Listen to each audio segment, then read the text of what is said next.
everybody. Welcome back to Findmypast from home. I hope you're having a fantastic Tuesday. It is Tuesday, not Wednesday. Don't get confused. We are live today.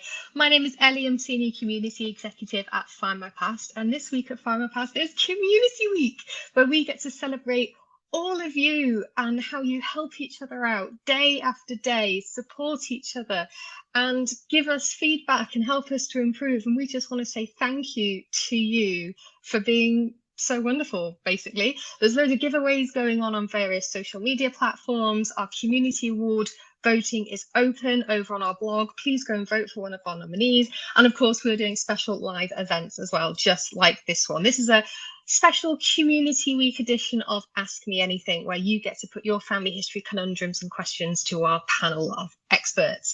So without further ado, I'm going to welcome them in. We've got Findmypast Jen Baldwin. Hi, Jen. We've got Findmypast Brian Donovan. Hi, Brian. And we've also got a very special guest, National Archives, Audrey Collins. Welcome, everybody. How are you? Excellent, thank you. Very good, thank you. Yeah, yes. And I'm not at home, I'm at work. You're at work. For those of you who don't know our wonderful panel, I'm just going to ask them to introduce themselves very briefly. Audrey, can I start with you? Yes, you can, because I'm the oldest. Yes, I'm the family history specialist at the National Archives. Probably the best job in the UK civil service. And I've been doing family history for about 30-something years. And I'm still working when I could have retired a few years ago. Does that tell you how much I like my job? Yes, it does. Lovely. Thank you so much. And thank you so much for being with us today, Audrey, as well as being our external expert. Brian, over to you. What can you tell our lovely community about you? Oh, well, I have the prosaic title of Strategic Initiatives Manager, but in day-to-day terms, as regards family history, my expertise is in Ireland and Catholic records and non-conformist records and things like that. And I've been involved in family history for not quite as long as Audrey, but close, really close, about 25 years. Amazing. And last but certainly not least, Jen, tell us about yourself. Oh, there's nothing left to tell. The community knows me, right? Jen Baldwin. I'm based in the US. I am the research specialist for Findmypast. I love working for a British-based company. I'll say that. And if we're talking about years, I suppose I go back to about 10 or 11 years old. So I think I've been in family history almost as long, if not as long as Audrey. So age has nothing to do with it. It absolutely does not. You can get into family history at any age at all. Now, for those of you joining us, thank you so much. We are going to be live for the next hour or so, taking your family history questions. If you do have a question, please feel free to share it in the comments. And if you could help us out by putting the word question at the beginning of your question, it will help me pull them out when we try and answer some of them.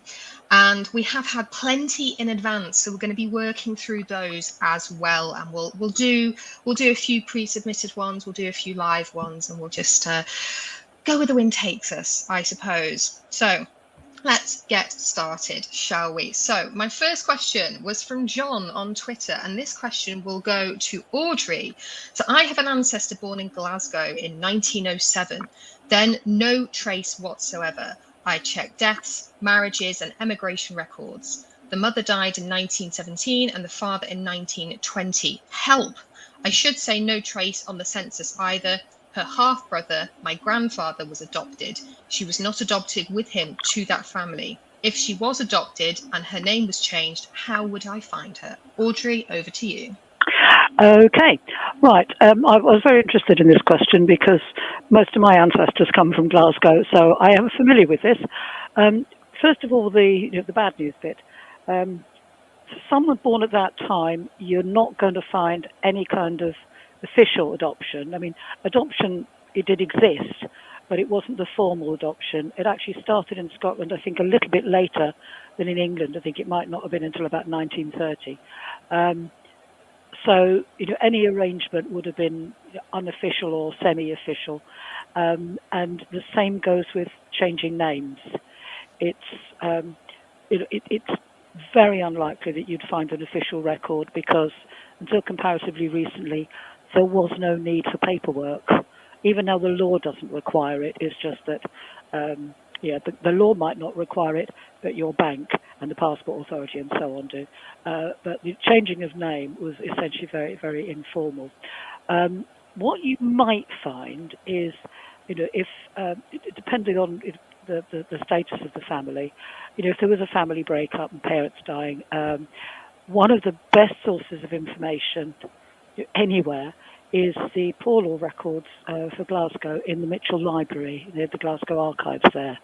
And that's basically, most of my family history is there. It's absolutely wonderful. So, but neither the records and the indexes, none of them is online. So you really have to go there or get someone else to do it on your behalf. I'm not sure how much searching the archives themselves will do, but it certainly wouldn't do any harm to just have a look on their website and send a little exploratory inquiry. And the other thing that I would recommend, because I have rather foolishly fallen foul of this myself, I've been trying to trace forward lots of sort of distant cousins, and they suddenly sort of disappear from the records. And of course we have lots of Scots. They're going to Canada, they're going to New Zealand, Australia and America. And I was looking for people, and on more than one occasion I've discovered you didn't think they might have gone to England like your family did. And I've actually found a few distant cousins who, to my eternal shame, were about 2 or 3 boroughs away from where I live.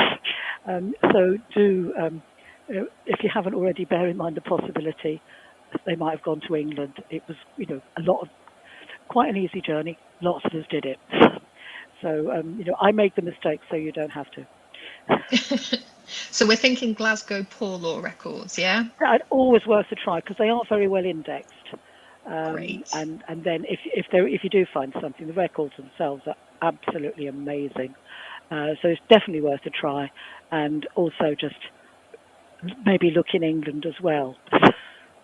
Fantastic. Thank you so much, Audrey. John, on Twitter, I hope that answers your question, or at least gives you a little bit of inspiration for where to look next. Now, Jen and Brian, is there anything you would like to chip in before we move on to our next question? I think Audrey said everything I would have. Yeah. Wonderful. Thank you so much. Okay, right. We'll take our next pre-submitted question now. This question is going to be for Brian. So Kim on Facebook wanted to know about her 3 times great-grandmother, Joanna or Hannah Fox. She married a William Ames in 1829 in Shoreditch, London. The church records didn't list the father's names for any of the marriages. She claimed Cork Island as a birthplace around 1809 or 1812. I cannot go beyond her for further ancestors. So Brian, have you got any advice for Kim? I have some advice. I don't know if I have any necessary answers, but I do have some ideas that you could actually build into your research strategy, really, some methodology. The first thing I'd say, have you actually seen the original parish register for Shoreditch? It's the parish of St. Leonard's. I could only find the index entries online. I don't think the original images are online anywhere. The original might have more, and it's worth going to have a look. But also bear in mind that Joanna, whichever her name was probably Catholic, and she's getting married in a Church of England church, which of course was the law then. It wasn't legal unless they'd been married there. So rather like in Ireland, it's entirely possible that she would have actually got married in Catholic church as well. In fact, it wouldn't be that uncommon in England either for Catholics. So you need to find out what Catholic church was operating in Shoreditch at the time and try and get a look at that. Not all the Catholic registers for London are actually online, so it's worth trying to find out where the originals actually are. I'll tell you who can help you is the Westminster Archdiocesan Archive, which is the Catholic archive for London. They should be able to help you in tracking where that record actually is. The other strategy I'd suggest you include is I looked through to find out what children Joanna and William Amos actually had. And their names are quite important, and that might give you some clues as to who Joanna's father was. And they had a William Joseph as a son, a William, a Christopher, a Thomas. possibly one of those might be the name of her father, because naming patterns are very strong, particularly amongst Irish families, but not just Irish families. Generally speaking, the second son had the mother's father's name. I got very That's great, excited actually. Brian. Yeah, no, I got just a final thing here. I got very excited in St. Finbarr's Catholic parish registers in Cork, where I found an Anne with an F in the indexes. We didn't know what the surname was, the daughter of a Christopher. But when I had a look at it, it's clearly not Fox. But listen, some of those techniques might be helpful. I mean, try and sort of think a little bit outside the box, I suppose. Fantastic. Audrey and Jen, any further thoughts on that one?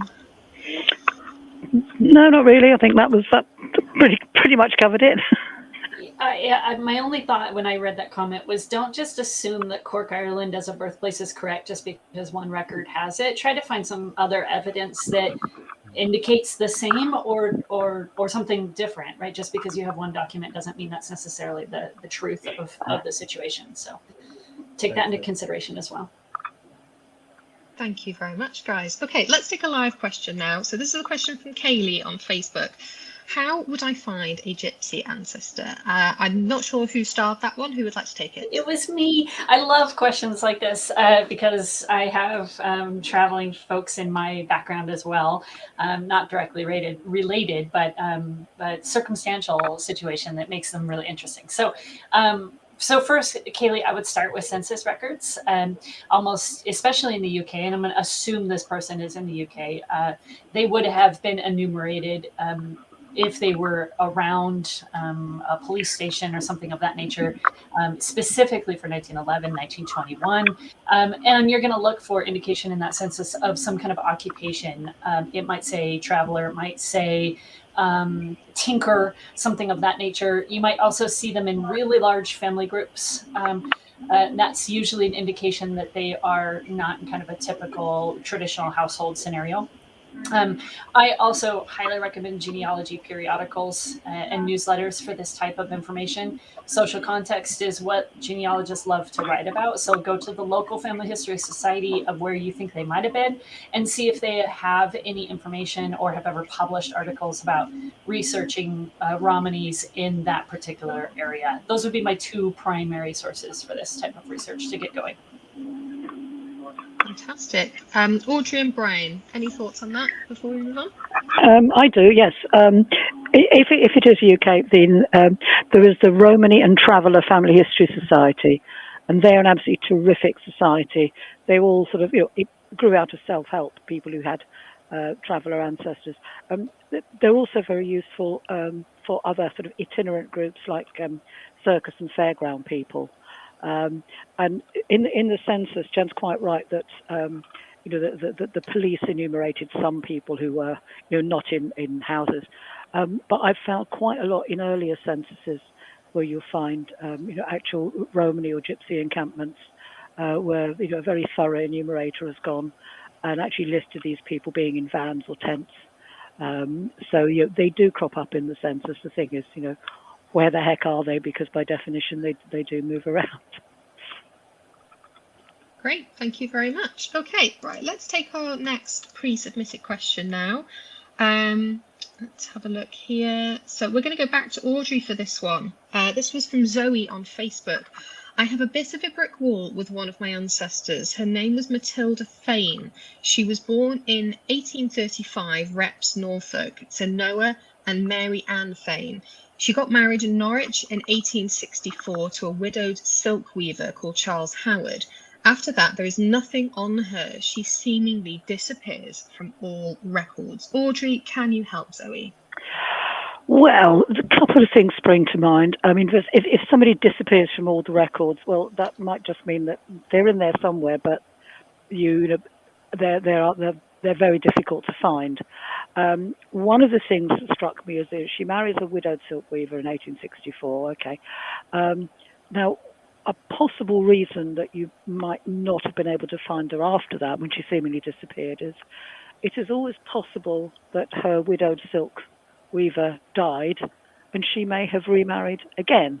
And of course you have, unless you go looking for his possible death for him, good luck with that, somebody called Charles Howard. But that could be an explanation why she disappeared. She may reappear under another married name that, of course, you have no clue about. The other thing is, again, it kind of harks back to what I said in my first one about poor law records. It's always worth checking to see, depending on the family, whether they appear in any kind of poor law records, because they can be very detailed. They're a bit hit and miss, but there are quite a lot of them, and not that many are online. So it's actual on the ground research or getting somebody to do it for you. And the other thing is looking in wills and probate records. It is possible. Charles Howard, silk weaver, skilled profession. It might be worth looking just to see if he left a will, and if so, see when he died, and if it was while she was still a relatively young woman, then possibly she may have married again, or if he was a bit older and he mentions her. You never know. I would definitely look at those kind of records, and also for the Norfolk Record Office, see what else they've got. All local county archives, they've got websites, and some of them have really, really good guides to their records. And of course, as Jen said, always try the local Family History Society and the periodicals, because they may have stuff of they will have local expertise that you may not have yourself. Fabulous, thank you. And just to say as well to lovely Philip in the comments, we have your question and we are coming to it. So don't worry, we have it. And in fact, 2 of our experts here today have some advice for you. So stay tuned for that. Okie doke, right, let's move on to our next one now. So the next one is from Susan on Facebook. Susan is looking for information on her 2 times, I think, great-grandfather, Charles William Parker, who was born around 1853 in Baltimore. Parents listed on the Scottish 1878 marriage certificate were William Parker and Louisa Myers, who was deceased. My great-grandmother told me he went to sea as a boy when his father remarried a woman who had no use for boys. She said that he had 2 older sisters who found him a position. He sailed around the world. I know a lot about him, but cannot find his parents. I did find a William Parker minor in the Civil War records, but nothing else. There should have at least been some census records, or at least a marriage record. Help, please. And I'm going to pass to Jen for this one. Yeah, well, thanks for the question, Susan. This is always a good discussion because, of course, research is different in every country. So there's a couple of comments on here that in your question that you posted that I really want to take note of. If you suspect that this William Parker, the minor, was involved in the Civil War, then you absolutely need to get a copy of the records from the National Archives. The National Archives and Records Administration, the Civil War records are kept in St. Louis. They're kept in DC. I apologize. All the more modern military records are in St. Louis. If this is the right person, you'll find that pension record is going to probably be a wealth of information. If it's not the right person, then you'll know that, and you'll be able to disprove that person from your research and move on. If you order their pension records, though, which I highly recommend you do, expect to get a lot of information. I have a file from one of my ancestors that's almost 3 inches thick on his pension and then the widow's pension that was attached to his wife. And in those files, you will find a massive amount of information. So my suggestion would be to read them very carefully and read them more than once. So sit through the materials, kind of scrape off the top, the easy stuff, the really obvious stuff that stands out to you, let it sit for a couple of weeks and then go back to it. Audrey used her own mistakes as an example earlier. I will do the same. I had a copy of a pension file from the Civil War for a couple of years, actually, and didn't realize that I had just completely missed over an affidavit that was sent in that was from this person's niece. And of course, tracing the niece allows me to trace that individual, right? So they're an uncle-niece relationship, and it led me to a lot of discoveries around the family because I had this new piece of information, this niece and her name, and I had just never bothered to look at her before. So take your time with those pension files. You didn't mention religion at all, but the Baltimore Catholic collection is incredibly important. collection for this area of the States. Even if you don't think that that person was Catholic or the family was Catholic, check them anyway, because they go back quite far in Baltimore history. So you should find a pretty comprehensive look, or should do a comprehensive look at that collection. The Archdiocese of Baltimore materials are available on Findmypast, so you can access those online. The two older sisters also kind of struck my curiosity. You said that they found him a position that, assuming you're talking about a position in Baltimore, then that means that the sisters are pretty well established. So they've been in Baltimore for more than a month at least, and you can kind of make that assumption. So I would research the sisters very thoroughly as well, and try to understand their story as much as possible, and build that timeline of the siblings. When were they all born? When did they come over? What did they do when they got to Baltimore? How does the Civil War and other major events factor into that? Remember, there's a recession after the Civil War, so finding him in other locations around the Eastern Seaboard is not going to be uncommon, because a lot of people were moving around for work. So, start with those two things, right? The Civil War records, the pension files at the National Archives, the Baltimore Catholic collection on Findmypast, and then trace the sisters and create a timeline for the family to really kind of build yourself a better picture of what it is that you're actually looking for. From all of that, you may be able to then get back to the previous generation. Lovely. Thank you so much, Jen.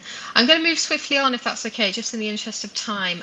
This next one I'm going to pass to Jen, but Audrey and Brian, please feel free to chip in with it. This is from Michael on Facebook, who says, are medical records accessible for deceased direct ancestors? Over to Jen first, please. And the answer, of course, is it depends. Michael, you didn't tell us what country you were looking at or what time frame you were looking at. So the biggest piece of advice I can give you there is just to look at the location that you're interested in, and understand what the legalities are. In the United States, the privacy rule is usually 72 years. In the UK, it's 100. If you are having a hard time finding that information, go to the Family Search Wiki and go to the country of interest and read through their documentation. It's always one of my first stops on a research quest is what are the records that are available to me, and are they legally available? That would be the place to start, is the Family Search Wiki. Lovely, thank you. Brian, Audrey, anything from you on that one? Just a couple of, if it was UK, one of the things to remember is that the records just might not have been kept. They may not survive at all, so there won't be any access regardless of period.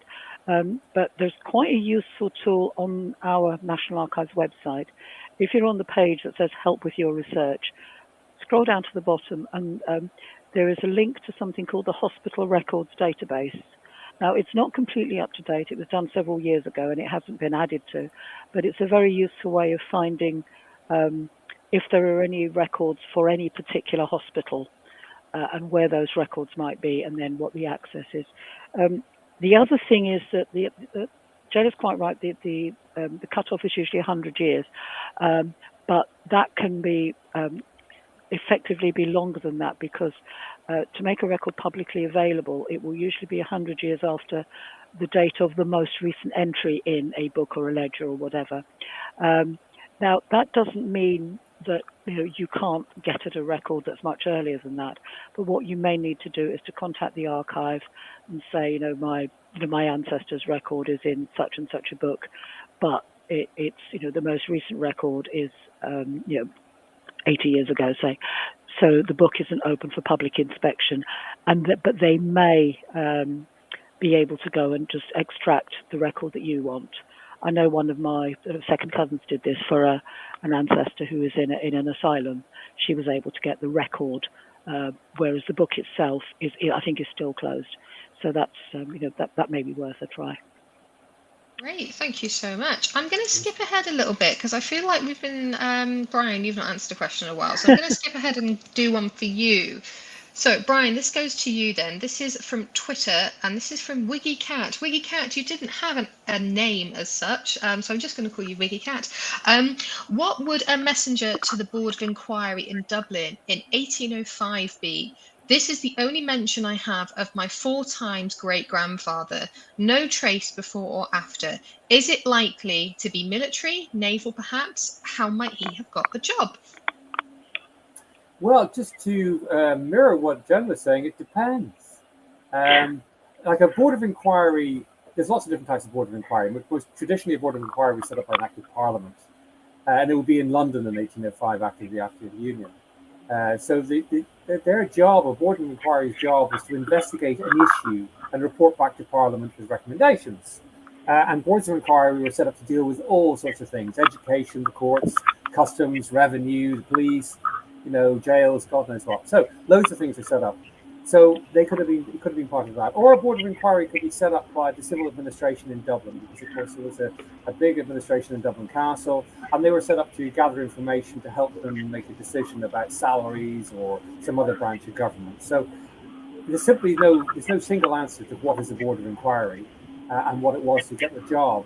The one thing I will say is that there was a growing civil service at this time in Ireland, and most importantly in Britain, which Ireland was part of the United Kingdom at that point and part of the British Empire. So the scale of the empire is growing, and it continues to grow phenomenally during the 19th century. And your 4 times, 5 times great-grandfather was working obviously as a clerk of some description in Dublin, as a messenger, and he could have moved anywhere where there was work needed, and there was work needed all over the empire. So where he goes to, I have no idea. I'm not really answering your question. I'm probably going to make a refrain of this throughout this session of not really answering a question, but hopefully get some interesting ideas about what we should be looking for. Thank you very much, Brian. I'm going to take another live question now, if that's okay. So this is from Rosie. Hello, Rosie. Does anybody know what proportion of deaths might have been missed, not registered with the GRO from 1871 to 1881 approximately? Who would like to take that first of all? Is that Brian again? I started, yeah, but Audrey, you can take it if you wish. Yeah, it's my nerdy little specialty. The answer is an absolutely minute number if it was a death within England and Wales, because you needed to have a death certificate to bury someone. And although it was technically just about possible, clergy were allowed to conduct a burial and then get the certificate afterwards, in extremis. In practice, it's the proportion is vanishingly small. If it was Scotland, I suspect similar, and if it was Ireland, I'm sure Brian will have an answer.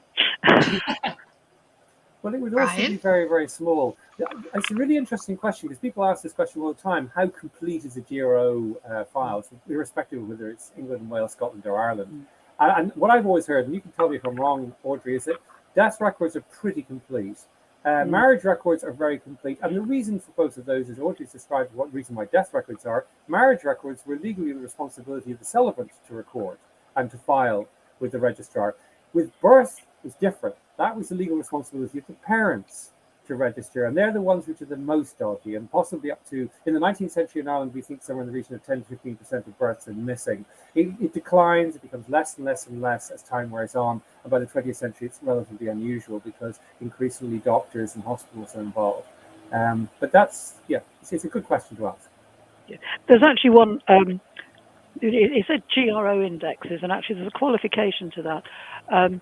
Although it would be virtually impossible not to register a death, what was always possible was that the paperwork didn't make it through the system unscathed. So sometimes you will find records, an event being registered locally, but didn't make it through the indexing system, either through mistranscription or literally somebody dropping a piece of paper, in which case for quite a lot of England and Wales, there are local indexes which are going to be more accurate, and the site is UKBMD. That brings together all of the local projects. So if you don't find something in the GRO indexes, and that's both sets, the stuff that's on FreeBMD or Findmypast or anybody else's site, and the separate GRO's own indexes, which are they re-indexed from the records, not just a rehash of the indexes. So if you try, the publicly available indexes, the GRO's own indexes, and then and the local indexes, so that should pick up pretty much everything.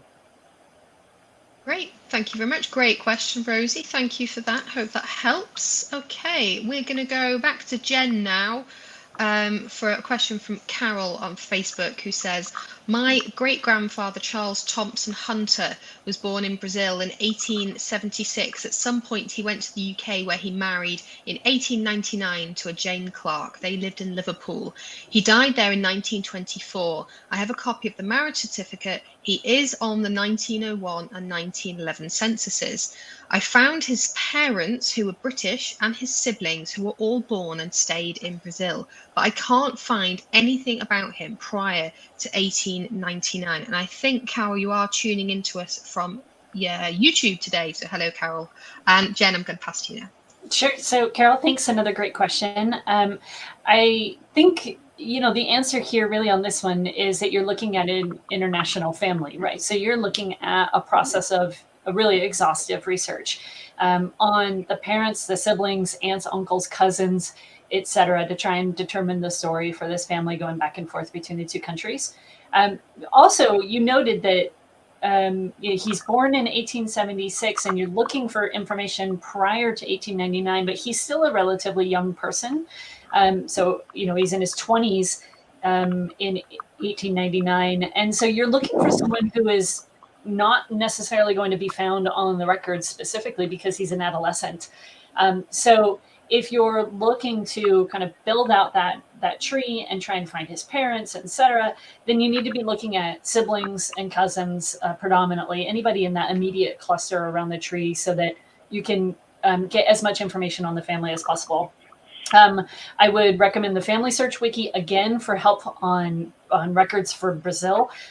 They have a number of sets of materials digitized, but also understand the social context of the time. There is a lot of back and forth between South America and England during this period. In fact, I was just working on a completely different situation yesterday around Argentina and some Scottish families that went back and forth. So look at things like passenger lists and look at them over the course of multiple years, because you want to be able to document the back and forth. It's almost like they're commuting. You want to think of it in that kind of modern text. But keep in mind that they are, that process is easier than ever. So going back and forth between England and Brazil is not unusual. I would also suggest that you look at newspapers very carefully. Look in the Liverpool area specifically, where he lived after coming over from Brazil, as that that kind of story of kind of being raised in South America would have been very interesting to the local readers. So it's very highly likely that the newspaper covered something about that family. But as we all know, don't look at newspapers with just his name in mind. Look for contextual information. Look for any stories published in that time frame that mention Brazil or mention maybe the family business or whatever occupation they had. I don't think you noted that in your comment. So keep in mind that you're not necessarily looking for a name. You're looking for just general community information about Brazil and South America during that period for the Liverpool area. Thank you very much, Jen. Okay, I'm going to move swiftly on. I'm going to go back to Audrey for this one now. This is from Amanda on Facebook. My 3 times great-grandfather was John Taylor. He married in 1829 in Twickenham. On the 1841 census, he was born in 1804 in the county.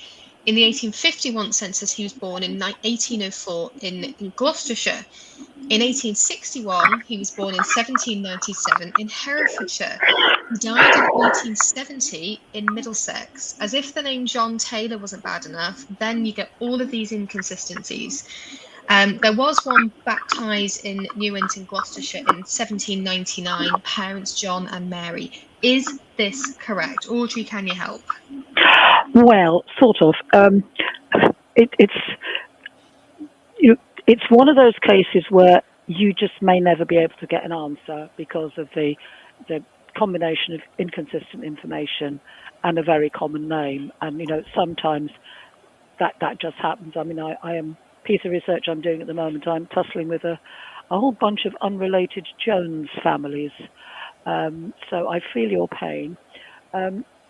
But one of the things I would always warn somebody not to do is say, there's found one baptism that looks as though it might be right. Well, it might be, but unless you do an awful lot of work, you can't just plump for that one because it's the only one you can find, because there are all sorts of reasons. It's possible someone wasn't baptized at all, unlikely but possible, or that the record hasn't survived, particularly if they were non-conformists, and that you get non-conformists practically anywhere, but certainly in the Wales and the sort of the border, the English counties bordering on Wales, non-conformity is always a possibility. And while we have got the records at the National Archives and the non-conformist, non-parochial collection, which is indexed all over the place. It's on several sites, including Findmypast,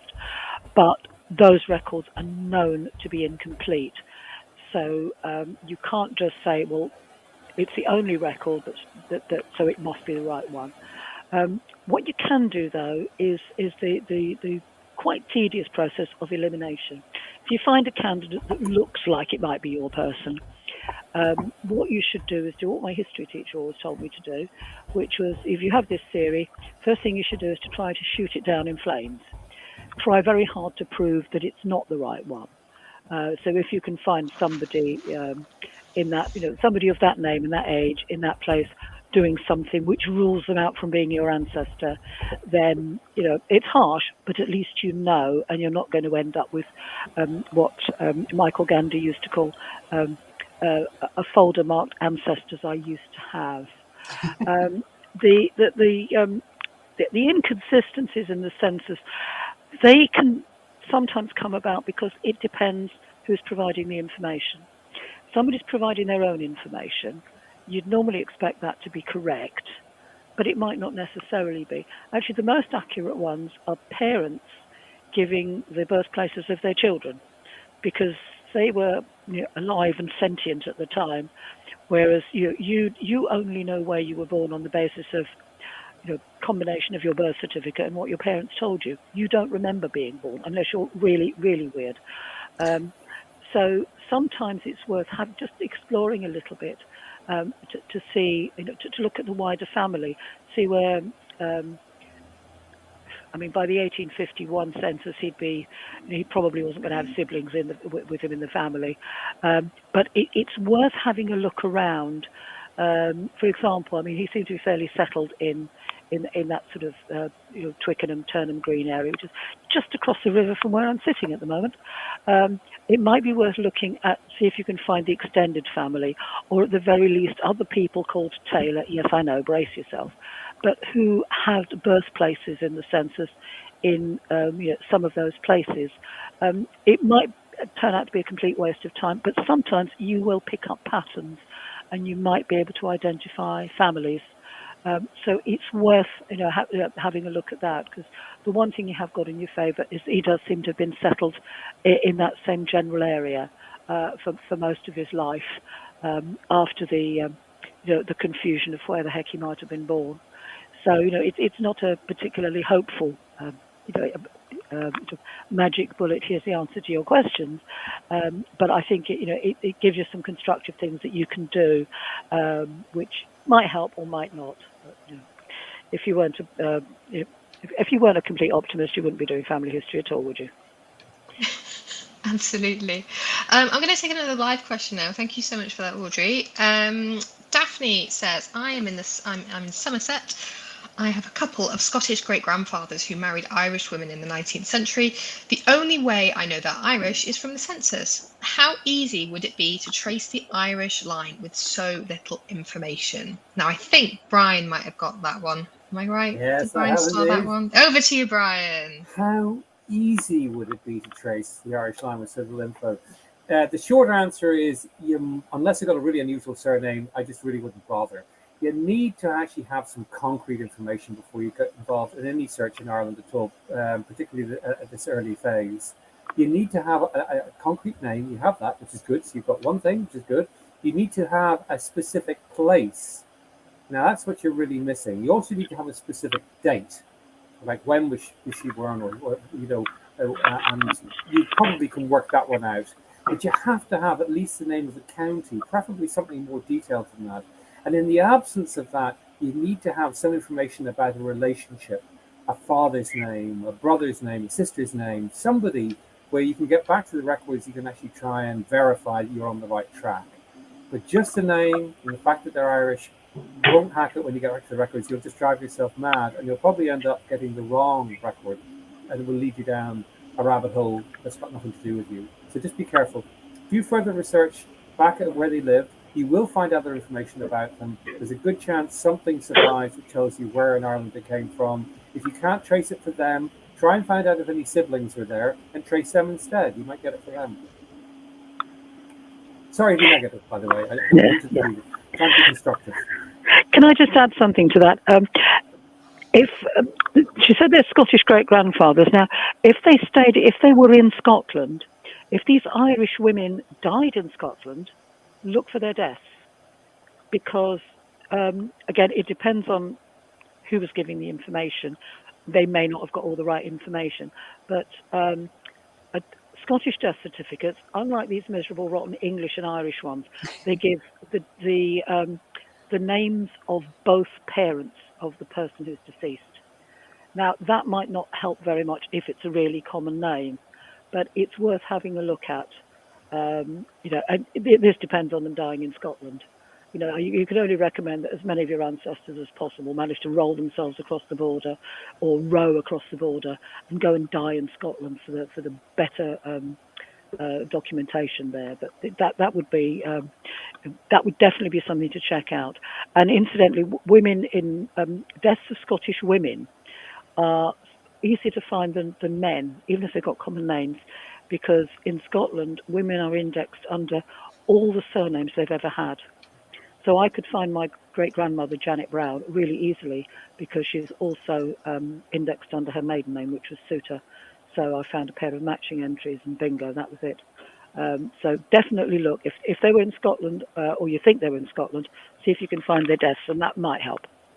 I've got one more thing to add to this, if you don't mind, because you suddenly sparked my memory, Audrey, so thank you. If they were Catholic in Scotland, really important, because Catholic parish registers were extremely detailed about ensuring the people that they were marrying or who were ascending were actually genuinely Catholic. So they would often record exactly what parish they came from in Ireland and the parish of their parents. It's really significant. It's amazing, the information that's there. So go and look at the Catholic Record Collection, the Scottish Catholic Record Collection on Findmypast, because you may find exactly that locational information you need there. Fantastic. Thank you both very much for that. I'm going to take another live question now. And Jen, if it's okay to you, after we've done this live question, can I just pass to you to host for 2 minutes while I find something, if that's okay? Thank you very much. So, next live question is, where would I most likely find a record of a birth in 1733? It's an unconfirmed date. I'm in Wales. Jen, I'm going to pass to you now to divvy that up, and I need to go and fix something. So excuse me for a second. Right. So Wales, 1733. Audrey, I think I'm starting with you. Yes. I know that in the pre-submitted questions as well, that there were a few that referred to Wales, and with Wales, it is difficult because for a variety of reasons. Theoretically, Welsh records, they follow the same administrative pattern as English ones, but of course in practice they can be very, very different for sort of cultural reasons. And one of the things that I would always recommend is looking for, there are some excellent books very specifically on Welsh research. And if you're doing Welsh research, you really should try and get hold of at least one of them. The most recent one is a pen and sword book by Beryl Evans, who really knows what she's talking about. There are two much older books published in the 1990s. And they're both, I think one of them was called Researching Your Welsh Ancestry, or something. Hang on, I think I've got the titles of them here. Yes, one is Welsh Family History, A Guide to Research, and the second one is called Second Stages in Researching Welsh Ancestry. And they're both edited by a couple called John and Sheila Rowlands. And the thing about these books, they're going to be massively out of date with regard to access to any records. But what I like about them is that each chapter was written by a specialist in that area of records. So there was somebody who wrote about Quakers and all sorts of other aspects of Welsh family history. And you really need to understand a bit about Wales instead of thinking, oh, it's just England with some funny spellings, because it isn't. And those 3 books are really, really good ones. And of course the Family Search Wiki, because I think there's a fair chance that some of the contributions to the Family Search Wiki will have been made by Darius Williams, who knows a very great deal about Welsh family history. So it's again a not entirely hopeful answer from me, but again it's a push in the right direction, I hope. Fabulous. So Ellie's back, but I'm going to go ahead and prompt the next question. We're going to take another one live. And Brian, I think you and I are probably going to piggyback on this.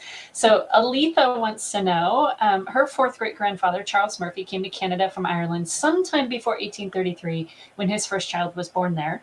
I'm sure no ship records exist, but any ideas where else to look? Some say he is from Kings County. Well, I'll say a few things, but I'll bet you, Jen, you can say more about this. You're absolutely right. There are no, well, in general, there's no ship records, but I hate saying there are none, because, of course, there might be some. And the place to actually possibly find them would be in the National Archives in Canada, the Library Archives Canada, yeah. That's exactly it, sorry.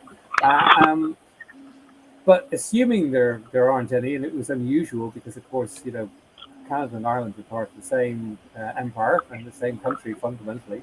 If you want to get back to Tullamore is in what we call Offaly. Kings County was the name was replaced in 1922 after independence. There are reasonably good parish registers there, but they generally don't go back that early. I mean, 1833. Yeah, that's getting quite early for Irish parish registers, and anything earlier than that's going to get really quite difficult as well. Again, going back to a previous conversation, you're going to have to try and focus on finding out about the where in Ireland is going to be the key thing, and try and see if you can get some details there. And then you can also start launching into lots of other record collections and land records and so on to see where you can find the family. The parish registers may be a problem for you. Jen? Yeah, so from the Canadian side, as Brian mentioned, you definitely want to look at Library Archives Canada. If there are passenger lists, and I can't specifically say for 1833 or not, they would have them at Library Archives Canada, and their website's fantastic, so check it out for sure.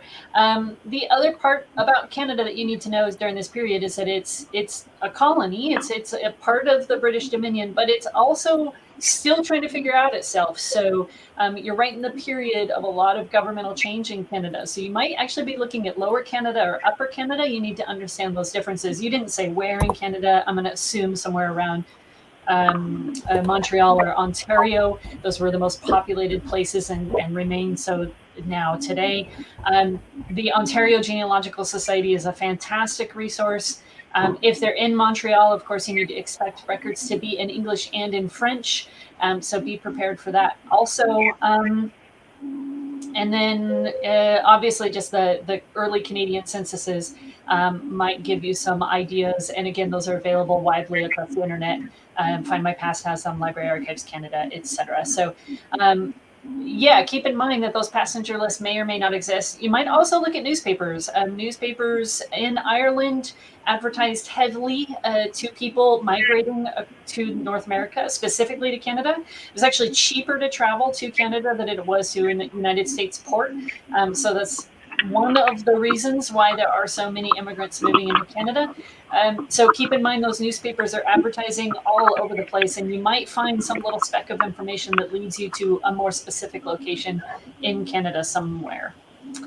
So I think that covers that one, Ellie. You're next.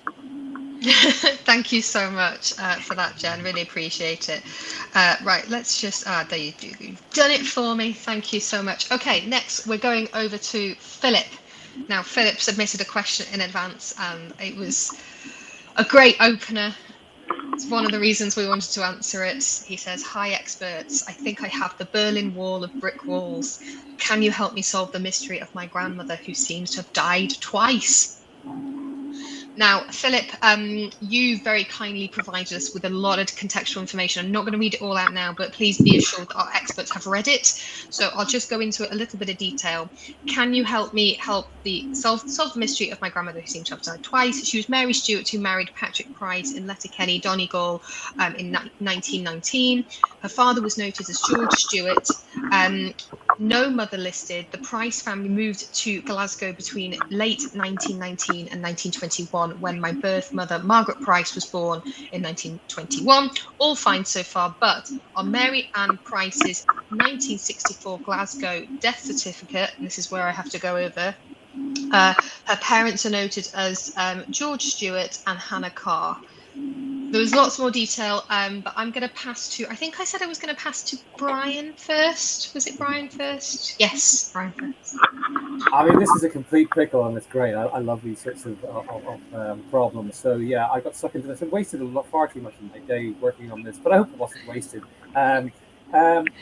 Look, I think the thing you need to start with is you've got a lot of information here. Some of it's from documents, some of it's because you've looked at other people's trees and research. Don't ever take other people's research as true unless you've checked it and verified it yourself. Because there are great people out there doing really good research, and there are lots of people out there doing really crap research, and there are lots of people in between. So you can never trust what you actually read from somebody else's research until you've looked yourself. So let's unpick the information you sent and find out what do the documents actually say. You've got a death cert for for Marianne. And that tells you what the parents' names are. You've no reason to think they aren't the parents' names. It would have been her husband who gave that information. He should have probably known them or met them, as you said yourself. So the fact that other people's trees or other people's research says something different, ignore it until you see some evidence. You also then came back and said that the reason why you didn't think it was possible is because the only child called Marianne, born to George and Hannah Carr, died of measles. Now, I couldn't find a record of that anywhere. I was fascinated to find out where you found a record of that. You also said that that same couple only had one other child, but in fact, actually, that couple had many other children, which are all recorded within the Civil Register of Births. So, as I would say, once again, just go back to the records and go through it bit by bit.